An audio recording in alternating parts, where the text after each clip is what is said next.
Allah Adanya Bapa pun kan- tidak pernah menyuruh untuk menyembah kepada selain Dia, misalnya begitu. Allah kan menyuruh menyembah malaikat dan iblis menyembah Adam. Takdim itu menghormat. Ya. Jadi mau Sujud dibawa kok, kemana nih? sujud. Ya makanya. Iya, sebagai penghormatan itu. Penghormatan Justin. Sebagai penghormatan. Nah, ini siapa yang mau dialog nih? Tentukan ya, firman menjadi manusia versus firman menjadi bacaan. Selamat malam. Firman menjadi apa ini? bacaan. Sebentar. Oh, dibilang Kan selamat firman malam itu kan tadi. perkata. Tanggapi. Oh iya, makasih nak.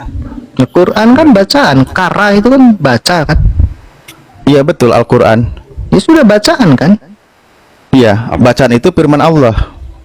Loh iya, berarti kan kalam nafsi itu menjadi bacaan, suara dan huruf, betul? Kalau Premis saya salah tidak? Lah. Firman menjadi bacaan, di tempat Nah, kami Al-Quran firman menjadi itu- manusia. Oh iya. Kalau begitu gini Bro Justin, nggak ada bedanya juga firman Tuhan menjadi Taurat. Kitab Ya, betul, Tauratnya Musa. betul. Iya. Iya, berarti kitab Taurat Musa juga Tuhan kalau gitu. Bukan. Jadi Lah, Allah menuliskan kan sama di aja. dalam loh batu gitu kan? Iya, firman Tuhan itu kan. Ya betul. Ketika Anda Ah, ya membaca seperkataan Tuhan itu, maka Anda menghormati dan juga mentaatinya sama seperti mentaati Tuhan, betul? Ya, kita menghormati firman Tuhan lah. Loh, Anda nggak mentaati Iya, Quran? kalau Anda kan tadi sudah sepakat nih. Kalau di Islam firman itu kan ditulis di dalam sebuah lembaran kertas atau dicetak di dalam Bukan. buku. Kan Quran itu apa? ini mau Anda sama nggak dengan Pak Daman nih? Kalam nafsi dan kalam lafzi. Nggak usah dibikin pusing kayak gitu. Anda tadi kan membahas firman Pusing Tuhan itu sih. jadi buku kan gitu. Bacaan. Disederhanakan. Lah iya bacaan. Bacaan. Loh ya, yang menjadi Firman Tuhan yang itu kan menjadi kalam bacaan Allah. itu kalam. Ini gimana nih? Ini makanya kalau beda-beda seperti yang Ya, tadi saya sampaikan. biar nggak repot, Bukan masalah perbandingannya. repot tuh, kok bahas. Loh. Oh disederhanakan Ya sih. buktinya Anda kerepotan. Buktinya Anda Bukan karena kerepotan. Anda nggak tahu, berbeda, berbenturan dengan Pak Ya, Daman. karena Anda belum paham selama ini gitu loh. Loh kok? Nah, Oh, itu hal yang simpel iya. kok. Quran itu punya dua Ya, simple, kuadrat. ya, simple sekali. Firman Tuhan di dalam keyakinan Kristen menjadi Yesus, menjadi manusia kan gitu. Kebalik, menjadi manusia. Manusia itu perlu nama. Yesus namanya. Lah, firman Sama Tuhan halnya menjadi manusia, bacaan. loh. Bacaan itu makanya diberi nama, namanya seperti Al-Quran. Firman Tuhan yang diterima oleh Nabi Musa namanya kitab Torah. Justin, kenapa firman itu bacaan sih? Anda Yang lain Kristen ini sebentar, Muslim yang atau? lain, yang Kristen ya. Sebentar, yang lain tolong diam ya. Lanjut Ustaz Alif, lanjut. Iya, ini dengan Ustadz Alif nih bagus ya. Enggak Pak, gini Pak Ustadz, Enggak. saya bukannya mau gini loh. Kalau memang berbeda, saya hormati supaya saya bisa memaintain diskusi saya, tidak perlu saya benturkan. Berbedanya apa? Makanya kita langsung aja ke pembahasan. Anda tadi kan mengatakan kalau di Kristen firman Tuhan itu menjadi manusia namanya Ya Yesus. sebentar dulu. Enggak, premis yang gini, topiknya kan harus dua arah biar adil. Di Loh, dalam iya, kekristenan, iya di dalam kekristenan firman itu menjadi manusia, Yohanes 1 ayat 14. Kalau di dalam Islam betul tidak firman Allah itu menjadi bacaan? Oh, dibilang kayak gitu sih nggak bisa juga. Nah, yang benar gimana? Sekarang firman Allah itu kan kalam Allah, perkataan Allah gitu. Ya yang perkataan yang mana? Yang diterima Muhammad atau sebelum? Ya, yang diterima oleh Nabi kami. Nah itu ciptaan. Ya, firman Allah, perkataan Allah itu sifat Allah namanya. Anda setuju atau tidak? Berarti Nabi Muhammad, Anda menerima kita sifat. dari dasar dulu. Anda setuju atau tidak kalau firman itu adalah perkataan bahasa sehari-harinya? Menurut cara pandang siapa? Duh, kayak Menurut cara berhubungan pandang dong. awam. Enggak, firman itu artinya apa sih? Ya kalau secara sederhana itu ya wujud dari pikiran atau Jadi gini ya, kalau Justin berfirman berkata-kata, kata-kata itu adalah wujud dari pikiran Justin. Jadi itu satu kesatuan. Karena orang tidak bisa melihat firman Justin di dalam pikirannya, harus dikeluarkan melalui suara dan wujud. Sebentar. Lah terus berarti perkataan itu bisa dilihat. Kok dilihat, didengar kali? Yang bisa Nah, dilihat didengar, tulisan. Lah berarti perkataan itu bukan wujud. Kalau kita umat Islam mengatakan itu namanya sifat. Sifat yang ada Masa Anda pada bisa zatnya. menerima sifat Allah? Sifat Allah kan kodim, gimana sih? Lah iya, sifat Allah kodim, yang bilang nggak kodim siapa? Makanya kita langsung aja ke kasusnya yang dibahas. Di dalam pemahaman Kristen, firman Tuhan, firman itu ingat ya, perkataan. Itu bahasa pasarannya. Bahasa lebih bagusnya Awam. karena kepada Tuhan disebut sebagai firman. Kan gitu. Enggak juga. Kalau Nah, secara perkataan esensi, itu, jangan makanya Anda tuh terlalu suka menyederhanakan, jadi blunder. Loh kenapa jadi blunder? Bahaya. Makanya di tempat kalian kan sudah ada teologi tuh, ilmu kalam gitu ya. Itu kan ada tuh Lah, nggak mau diartikan apa dulu sekarang? Terlepas nanti masalah perkataan itu apa? Atau gini lah, maksud saya dengan bertanya lah. Saya perkataan ini Tuhan bingung atau ikuti Anda, firman Bos. Tuhan. Kayak gini. Ini Ustadz Alif. Kalam nafsi itu apa menurut Anda lah? Saya bertanya dulu. Kalam nafsi dalam Saya nggak Quran. akan dibahas lebih ribet kayak gini, nggak akan dibahas lebih ribet. Loh, kok ribet Karena sih? bukan substansi yang dibahas. Iya. Ini kan jangan terlalu awam-awam banget lah. Maksudnya diskusinya iya, naik enggak, fokus akademis. aja, fokus aja. Ini bukan Kalam masalah itu fokus dan pertama tidak fokus. perkataan. Iya, biar sederhana pembahasannya, biar cepet maju gitu loh. Enggak, masalahnya ini penting gini loh Pak Ustadz. Lebih baik kita ganti topik. Kalau Anda tidak mau menjelaskan tentang hakikat Firman Quran yang telah itu. menjadi manusia itu aja dulu topiknya. Kenapa dari tadi itu aja yang Loh, iya, Iya. makanya gini, Firman di tempat yang menjadi kami ini manusia firman itu menjadi apa itu manusia. Iya, Firman menjadi berarti bukan manusia menjadi di, kitab ya. ketika di tempat Berarti bukan menjadi yang lain kitab diam ya. dulu dong. Makanya saya bingung kata-kata yang tepat apa di dalam Islam. Firman Allah, kalam Allah itu menjadi apa? Atau tidak Loh. menjadi atau bagaimana? Kalam Allah itu ya perkataan Allah. Nah, perkataan Allah itu sifatnya itu transenden atau Nah. apa? Imanen itu bahasa filosofisnya. Makanya biar kita lebih cepat memahami, sudah sederhanakan bahasan, karena ini pembahasannya kan kita beda keyakinan. Ya udahlah, atau gini, Iya. kalau oke lah, kalau Nah, dari penjelasan gini. Pak Alif, berarti perkataan Allah, sifat Allah tuh bisa dilihat, bisa dibaca. Loh, kok bisa dilihat? Al Quran tadi kan perkataan, Anda itu ngomong ya didengar sifat. lah. Lah iya. Loh iya, berarti sifat Allah bisa dilihat dengan Nah, mata. sekarang kita pakai dalil nih. Bagaimana caranya Tuhan berbicara atau berkomunikasi dengan manusia? Gitu. Enggak. Berfirman, Anda mah, bagaimana Quran itu caranya sifat Allah Tuhan- atau Quran itu sifat Eh. Allah atau apanya Allah? Perkataan Allah kan? Iya, kalam Allah namanya. Kan Nah. pertanyaannya nanti ada lagi, apakah perkataan Allah hanya Al-Quran? Tidak, bukan. Bukan hanya Al-Quran. Banyak kalam Allah itu. Yang disebut Zabur, yang disebut dengan Taurat, yang disebut Injil juga kalam Allah. Bahkan kalam Allah itu, kalimat Allah itu banyak. Belum lagi nanti istilahnya ayat-ayat kauniyah. Kalimat-kalimat Allah yang sifatnya yang Allah ciptakan semua ini. Kalau engkau menghitung semua kalimat-kalimat Allah di alam semesta ini, sampai lautan engkau jadikan tita, itu tidak akan sanggup untuk mencatatnya. Makanya kalau membahas tentang Al-Quran, Al-Quran itu pembahasannya itu sebagai untuk petunjuk. Oh, berarti kalam Allah yang akan menjadi petunjuk untuk manusia. Tujuannya apa? Ya untuk mengenal Tuhannya, gitu loh. Bukan bicara tentang tujuannya ya. Kita nanti juga jelaskan Iya dong. tujuan dari Nah. kemanusiaan Yesus ya, tujuan inkarnasi itu. Tetapi yang ingin saya dudukkan di sini, karena saya bingung begini Pak Alif ya. Saya nggak ingat kita pernah bahas ini nggak dulu di Zoom ya. Tapi kan kalau saya tadi jelas Udah, dengan makanya. padaman beliau ini mengenal pensifatan Allah. Oke, jadi enak saya maintain debatnya. Udah paham kok, dari dulu juga sering dibahas kayak gini. Makanya saya bilang gak usah kita banyak bertele-tele pembahasan.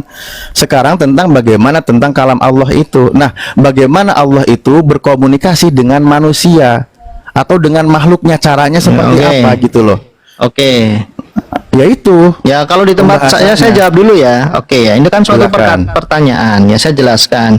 Di dalam iman Kristen ya ada yang disebut dengan pewahyuan, apokalipse atau pengungkapan bagaimana yang tidak terbatas, yang transenden itu yang tidak dapat dijangkau oleh makhluknya, mewahyukan ya rencananya, karyanya, ketetapannya, eksistensinya dan sebagainya dalam batasan tertentu yang manusia, yang makhluknya ini bisa jangkau. Itu pewahyuan. Karena kalau sudah bicara transenden, ya jelas manusia dengan indranya, dengan kemampuannya, kodratnya yang terbatas tidak mampu menjangkau. Maka yang tidak terjangkau yaitu Sang Pencipta yang kita kenal, yang kami kenal ya sebagai Allah yang Esa itu, menyatakan karyanya, akhirnya seperti ini karena mengarah kepada Kristologi, karya keselamatannya, menggenapi janjinya kepada Hawa tentang adanya sang keturunan, yaitu Mesias yang dijanjikan itu. Jadi ada kata kunci di sini, pewahyuan. Oke, baik. Nabi Musa menerima wahyu atau tidak dari Tuhannya? Enggak, ntar dulu. Jangan ke situ dulu. Jadi dari saya seperti itu. Di dalam kerangka Islam bagaimana? Allah ini mewahyukan atau mengapakan untuk menjangkau makhluknya? Ya, baik kalau gitu ya. Sebelum itu saya jawab berdasarkan ayat Al-Qur'an surah 42 ayat 51. Bismillahirrahmanirrahim. Wa makana li basyarin ayyukalimahullah illa wahyan aw min wara'il hijab aw yursilar rasula fayuhiya biidnihi mayasya innahu aliyyun hakim. Jadi cara Allah berkomunikasi dengan makhluknya, li basyar di sini menggunakan kata basyar berarti berkomunikasi dengan manusia yang ada dagingnya. Kalau bahasa orang Kristen, ada 3 cara Tuhan mengabarkan. Pertama apa? Berdasarkan wahyu, diberikan pemahaman kepada dia. Langsung Allah memberikan pemahaman kepada dia berdasarkan wahyu. Nanti cara wahyu itu juga ada pembahasannya, cara turunnya wahyu. Aumi waril hijab, atau Tuhan menyediakan tempat sehingga orang itu bisa mendengar perkataan Tuhan, yang esensinya nanti pembahasannya lebih jauh, miwar il hijab, seperti contoh Nabi Musa alaihissalam mendengar firman Tuhan ketika dia menerima wahyu. Auyur sila rasulan, atau dia mengutus utusannya. Siapa? Malaikat. Malaikat ini yang diutus oleh Tuhan menyampaikan firman Tuhan kepada hambanya yang dipilih gitu. Biidnihi mayasya, atas seizin Tuhan kepada siapa yang dikehendakinya. Nah, itu cara Tuhan menurunkan wahyunya gitu. Nah, sebenarnya saya tadi menunggu bagaimana cara Tuhan mewahyukan kepada hambanya itu dengan cara apa aja. Bagaimana caranya Tuhan berkomunikasi dengan para nabi dalam pandangan Kristen seperti apa gitu. Nah, makanya saya tadi langsung tanya, apakah Nabi Musa menerima wahyu? Nah, gitu. Ya, ntar dulu, jangan ke kasusnya ya. Ini ya mohon maaf ya kalau saya ini pengennya sistematis, kronologis mungkin ya. Oke, jadi justru tadi saya ngajak sistematis. Makanya bukan, Anda menyederhanakan dan bypass ke kasus dulu. Jangan dulu Pak Ustadz. Ya, biar langsung jelas. Loh, justru nanti makin nggak jelas. Karena Anda juga tadi nanti kebingungan bahas mengenai Quran. Quran kan wahyu. Loh, Oke, iya, ya. justru itu makanya landasannya, dalilnya Anda menjelaskan tentang kalam Tuhan atau perkataan Tuhan itu harus pakai dalilnya dari yang sumbernya. Jangan, kalau tadi kan Anda menjelaskan sesuatu yang, mohon maaf ya, kalau saya tanya itu tertulisnya di mana, ya, pasti nggak ada gitu loh. Tuh, sabar. Anda kan, saya kan menjawab Anda bagaimana caranya ya. Oke ya, kami punya Alkitab ya. Itu juga salah satu pewahyuan dari Allah terkait sejarah keselamatan, sejarah janji Allah kepada manusia. Makanya orang Kristen menamakan kitabnya Perjanjian Lama dan Perjanjian Baru. Perjanjian Lama itu ada kitab Tanakh ya, 5 kitab Musa, dan kitab para nabi, kitab Mazmur dan seterusnya. Oke, kemudian ada kitab Perjanjian Baru yang ditulis oleh para rasul Yesus ya, menceritakan tentang penggenapan janji itu digenapi oleh Yesus Kristus. Nah, yang tadi ingin saya bawa adalah tentang wahyu ya, dan saya bersyukur Anda juga menjelaskan tentang wahyu.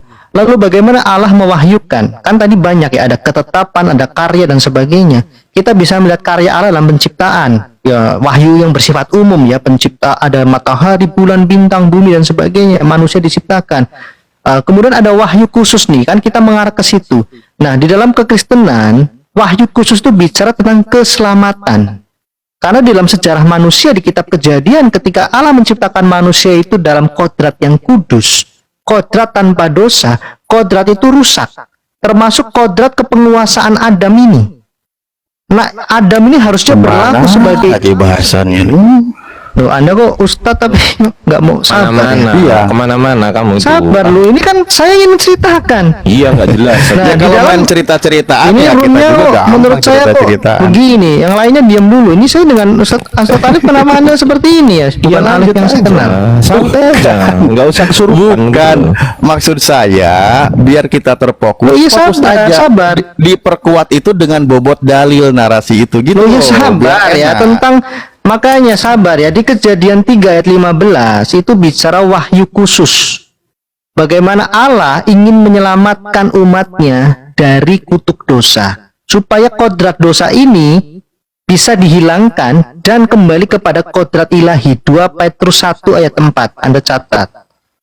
2 Petrus 1 ayat 4 itu manusia boleh mengambil kembali kodrat ilahi. Manusia Bro Justin, yang tadinya makanya terhubung. yang saya tanya aja tadi bro, saya tanya apakah Nabi Musa menerima wahyu dari Enggak, Tuhan? jangan masalah kalau semua cuma bertanya saya juga bisa. Tapi kan Anda nggak jawab tadi. Saya nanya apakah Nabi Musa menerima wahyu dari Tuhan, itu Anda jelaskan gitu loh. Anda kan menjelaskannya nggak tahu kemana-mana masalahnya.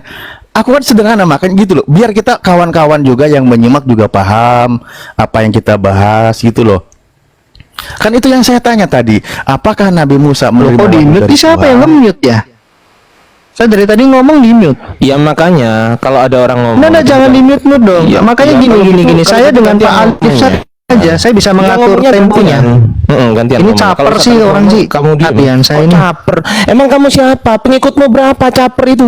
Woi. Anda saya lagi dengan Alif ini loh. Ya makanya nggak usah bilang caper. Emang follow Ya, kamu diem kalau nggak mau dibilang. Nah, mampus, bukan aku yang mute. Ini siapa yang mute? Ini susahnya begini ya. Ini Bukan takut aku kalah yang jadi mute. main mute. Mampus. Lanjut Tatalib. Caper banget sih. Saya jadi buyar gini ya. Makanya begini ya. Tabahkan hatimu, Ardiansa. Oke ya, Pak Alif ya. Tadi saya sudah berikan beberapa dalil. Jadi di Alkitab itu bicara wahyu khusus. Sang Almasih, Sang Hamasiah, Kristus yang dijanjikan itu membebaskan umatnya dari belenggu dosa. Bumi pun akan dipulihkan. Manusia pun akan dipulihkan kodratnya.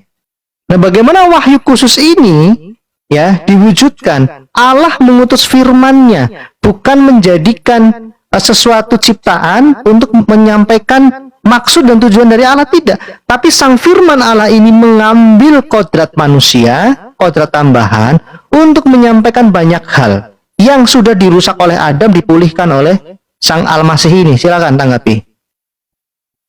Nah, Ya, sudah. pertanyaan Ya, selanjutnya ya dari saya supaya Anda bisa menanggapi. Apa Mana wahyu orang khusus? pertanyaanku aja belum dijawab. Nah, jangan. Ya kalau Anda nggak mau menjawab nggak masalah. Musa pun menerima wahyu itu ya.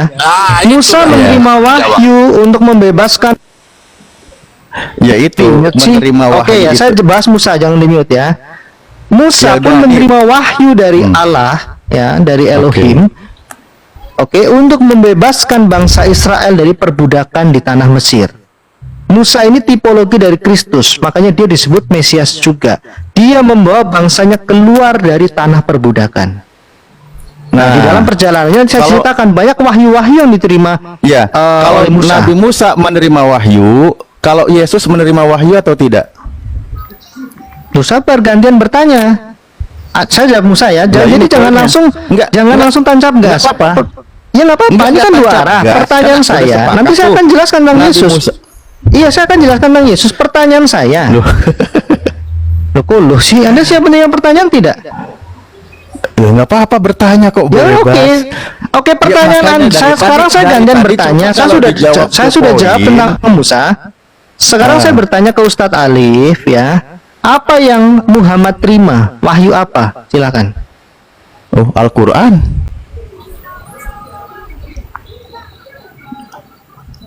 Sudah.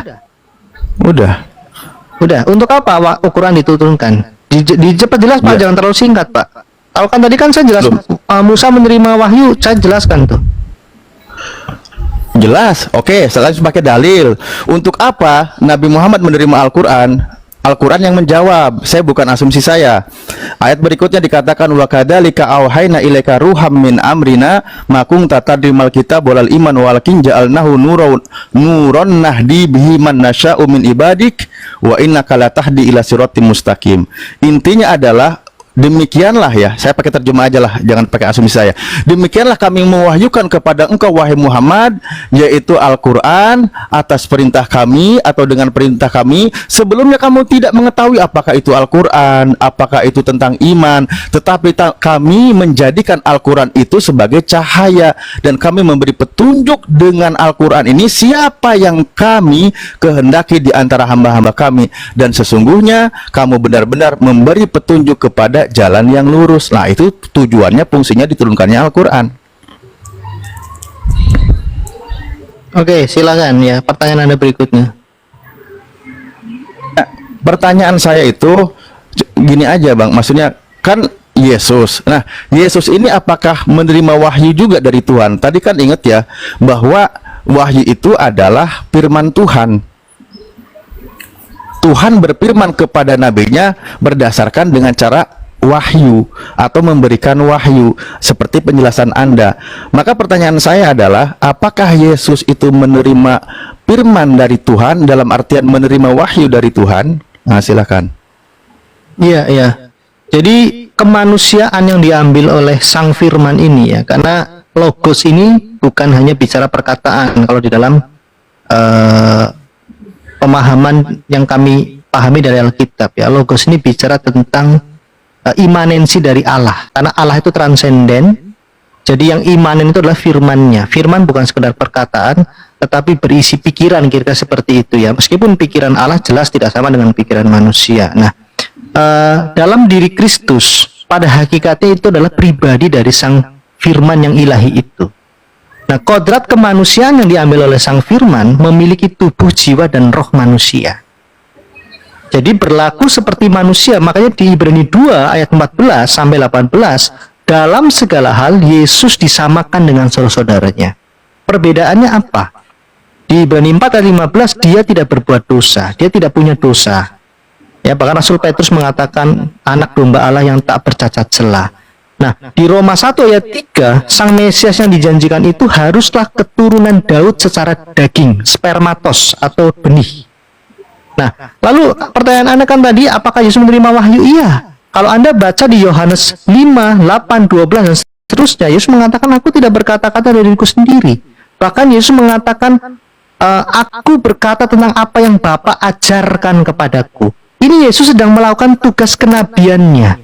Karena Hamasia atau Kristus itu mengemban 3 jabatan. Jabatan yang diurapi itu sebagai nabi, jabatan yang diurapi sebagai imam, jabatan yang diurapi sebagai raja. Nah, dalam tugas kenabiannya ketika Anda membaca surah Injil Yohanes, Yesus mengatakan itu dengan tegas, apa yang aku katakan bukan dari diriku sendiri dan sebagainya, bahkan Bapa yang mengutus aku. Jadi Yesus menerima wahyu dan kekodrat kemanusiaannya ya, itu disampaikan. Mohon maaf, saya paralelkan, saya tidak menyebut nama ya. Misalnya ada kitab suci di tempat lain. Ya, perkataan dari Tuhan yang tidak terlihat dan tidak dapat dijangkau makhluknya mampu dijangkau oleh sarana. Sarananya misalnya adalah kertas. Kertas ini harus mampu menyampaikan perkataan, padahal kertas ini tidak mampu berkata-kata. Jangan ketawa, saya tidak sebut merek. Enggak nyambung. Enggak apa-apa. Gini, Bos. Kalau diskusi nggak usah dengan ketawa. Saya bisa menertawakan Anda dengan mudah. Saya bisa mengatakan Anda nggak nyambung. Oh ya udah. Iya, kalam nafsi aja nggak paham. Oke ya. Jadi begitu ya. Jadi kodrat kemanusiaan Yesus bukan nggak paham. Ya sudah lah ya. Kalau nggak menolak menjelaskan kan saya bisa simpulkan nggak paham. Oke. Jadi begini ya. Saya selesaikan. Ya udah, lanjut. Oke, saya selesaikan ya. Kodrat kemanusiaan Yesus sebagai Kristus. Kristus yang dijanjikan menerima wahyu dalam ya lingkup tugas kenabiannya. Karena Hamasia Al-Masih itu punya 3 jabatan yang bersifat kekal. Nabi, imam, dan raja. Jangan dikorupsi cuma nabi. Lanjut. Oh, saya bertanya ya, gantian ya. Di sinilah saya gantian.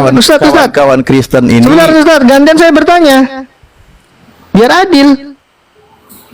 Oke, nah saya bertanya Habis ya. ini Tadi kan sudah bicara, saya jangan jawab diganggu. ya. Boleh. Oke ya. Kalau tadi Muhammad menerima wahyu, berarti Muhammad ini kan nabi gitu ya, utusan. Oke. Mengapa terkesan ya di dalam Quran sendiri An-Nisa 80 ada dua ketaatan, taatilah Rasul maka sesungguhnya engkau telah mentaati Allah, kira-kira seperti itu ya, mungkin salah. Nah, apakah betul gitu kan? Jadi pertanyaan di dalam pertanyaan itu timbul pertanyaan, apakah betul hanya sekedar dititipi wahyu disampaikan, tetapi muatannya kok seolah-olah ada ketaatan kepada yang dititipi? Misalnya begini, dokter mengutus kurir untuk membawa obat dimakan Ustadz Alif. Lalu di buku petunjuknya itu, taatilah kurir ini dan taatilah aku. Mentaati kurir, maka sesungguhnya telah mentaati aku. Silakan jawab.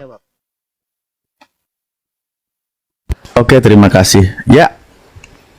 Bismillahirrahmanirrahim. Mayyuti'ir rasulah faqad ata Allah wa man tawalla fama arsalnaka alaihim hafidho. Barang siapa yang mentaati rasulnya, maka sesungguhnya ia telah mentaati Allah. Dan barang siapa yang berpaling dari ketaatan itu, maka kami tidak mengutusmu untuk menjadi pemelihara bagi mereka.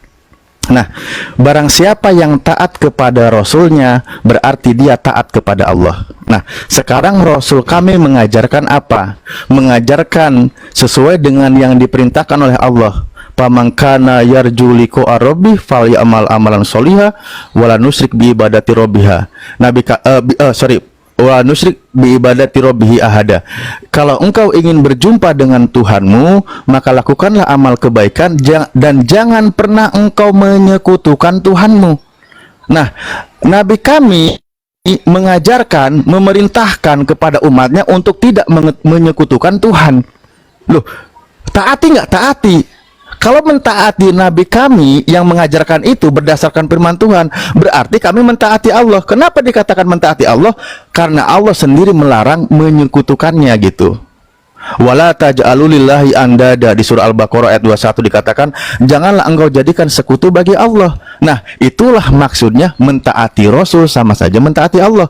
Taati ajarannya, apa yang menjadi hukum dan sebagainya, itu sama saja mentaati apa yang Tuhan perintahkan. Karena Nabi kami mengajarkan, menyampaikan sesuai dengan apa yang diperintahkan oleh Tuhan, oleh Allah. Wa mayantiku anil hawa in huwa illa wahyu yuha. Jadi taati ajarannya semua, taati apa yang diperintahkan, lalu jauhi apa yang dilarang, karena itu semua instruksinya dari Allah, karena aturannya dari Allah, perintahnya dari Allah. Kalau engkau mentaati dia, berarti engkau mentaati Allah gitu. Nah, itulah yang dimaksud dengan surah An-Nisa ayat 80. Nah, namun di dalam pemahaman umat Islam memang ada ayat-ayat yang sangat hebat untuk posisi Rasulullah, tapi tetap Islam itu tidak akan melebihkan karena dia itu tetap sebagai seorang nabi, seorang utusan. Kalau tadi Bro Justin menjelaskan tentang Yesus itu memiliki beberapa jabatan, kedudukan dia itu makanya sebagai apa? Di sisi lain Anda katakan tadi lucu ya, katanya Yesus itu adalah firman Tuhan yang menjadi manusia. Setelah firman Tuhan itu menjadi manusia, lalu firman ini juga perlu suplai firman dari Tuhan, karena dia berkata tidak bisa kecuali mendapat wahyu. Posisinya, statusnya, ujung-ujungnya sama juga dengan nabi-nabi yang lain. Sama juga dengan Nabi Musa. Nabi Musa menyampaikan firman Tuhan ya karena dia mendapat wahyu, mendapatkan firman dari Tuhan. Begitu juga Yesus yang Anda yakini sebagai Tuhan, ketika dia menjadi manusia, tetap dia memerlukan informasi, memerlukan firman, memerlukan wahyu dari Bapa. Nah, sebenarnya Anda menjelaskan Yesus itu ya, posisi Yesus itu sebenarnya dia itu, kalau kita lihat narasi Anda dari sekian jabatan yang dia miliki, itu sedang menunjukkan kalau dia itu manusia, bukan Tuhan gitu loh. Bukan Tuhan. Kalau Anda dalam keyakinan Anda firman itu sudah menjadi manusia, maka tidak boleh meyakini manusia itu Tuhan. Ya sudah, betul itu. Karena itu manusia, nggak mungkin Tuhan.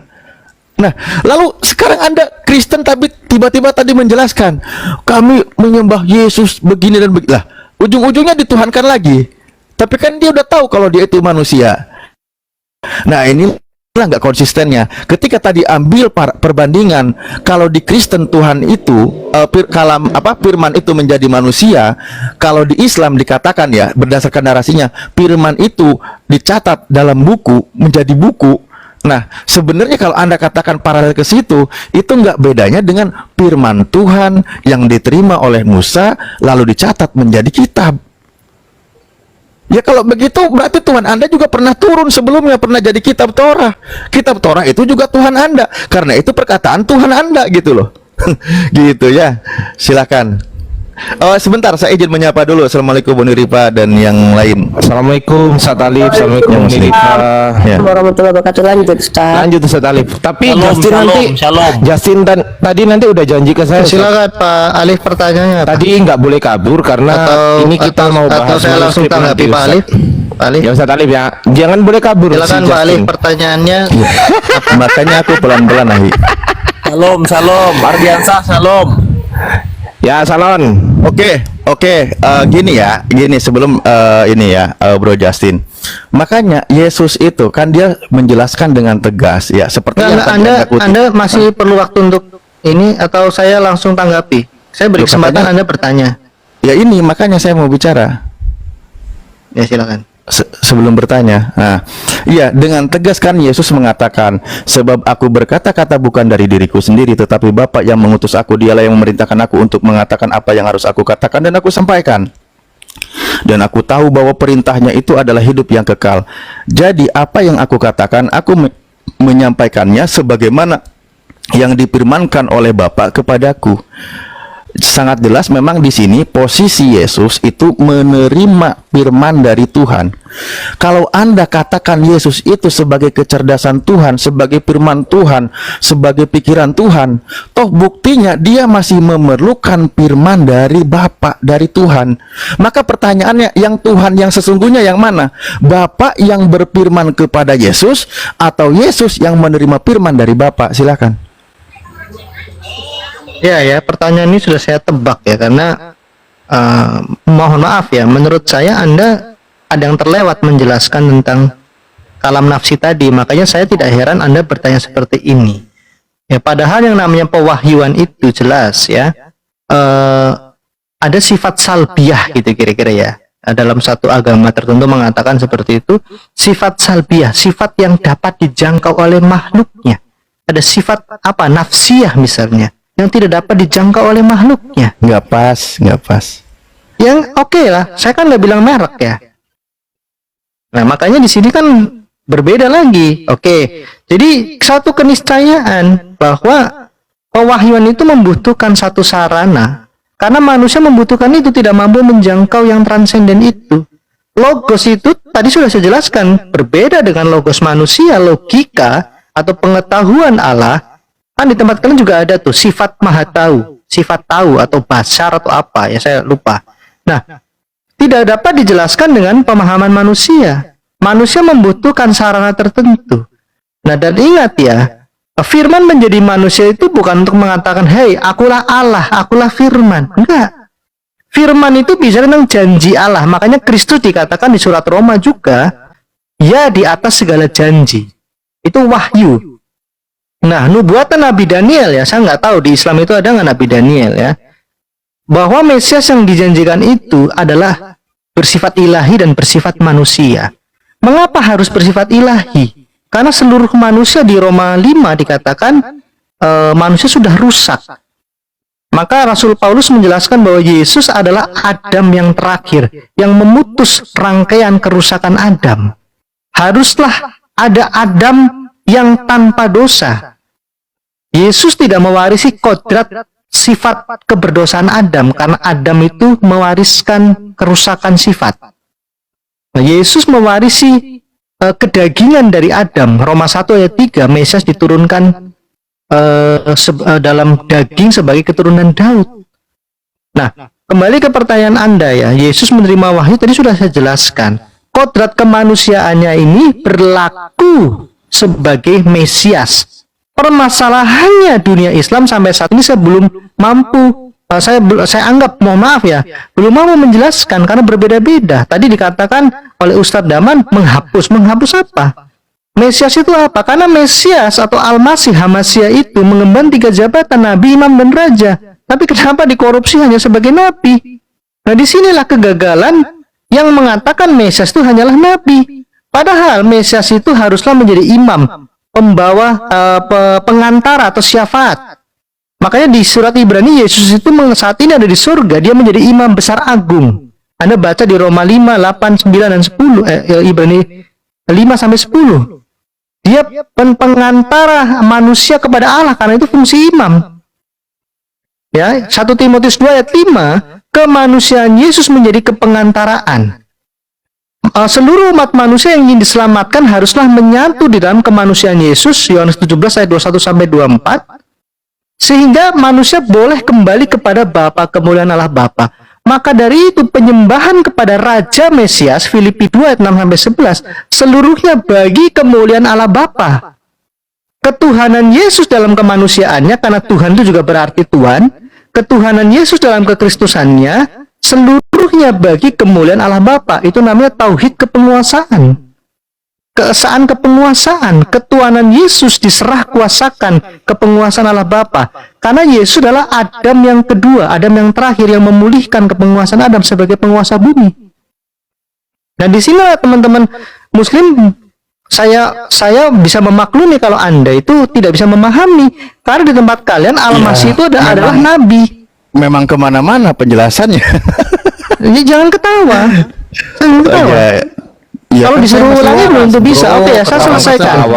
Sebentar, sebelum saya bertanya ya, sabarlah ya. Ya, narasimu nggak tahu Tertawa kemana-mana. gini. Yang menyimpulkan tuh biarlah publik. Saya juga bisa menghantarkan Anda itu juga gagal.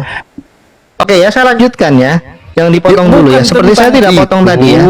Narasimu kemana-mana tentang tugas Al-Masih, tentang ini itu udah lain cerita. Firman menjadi manusia memang bukan untuk menjadi nabi, itu kan di tempatmu. Makanya tadi pertanyaanku.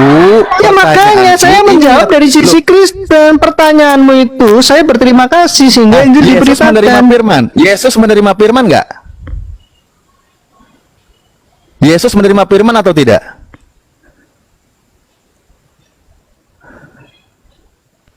Katanya firman sudah jadi manusia. Pertanyaan sederhana jawabannya entah Ini kemana. kenapa tapi di kan mute ya? justru Saya dari tadi ngomong di mute ya. menghargai, dengerin. Saya Belum selesaikan. Kalau saya sudah selesai, saya akan bicara. Saya dengerin, saya menghargai. Tapi kok ada kamu seperti ini ya, Ustadz ya? Bahas kemana? Lu sabar, biarkan ini. Terus saya berikan kamu Ini waktu baper banyak banget, tadi ini ya. lebih baper dari cewek. Ini perasaan dikit-dikit Ustadz kok dikit-dikit begini? ngadu. Dia cari alasan kabur. Ini saya belum selesai. Hormati dulu jawaban dari Saya saya. sudah menghormati. Mau lari mau Anda apa dari urusan tadi. saya. Iya. Saya dari tadi udah Di mute menghormati lah. Anda. Ini saya belum diem. selesai loh. Kok jadi dikorupsi waktu saya? Anda udah selama itu berbicara. Loh, selama apa saya hitung kok? Saya baru 4 menit. Kamu tadi 7 menit lebih. Ngarang. Ngarang bagaimana? Kamu nggak ngitung.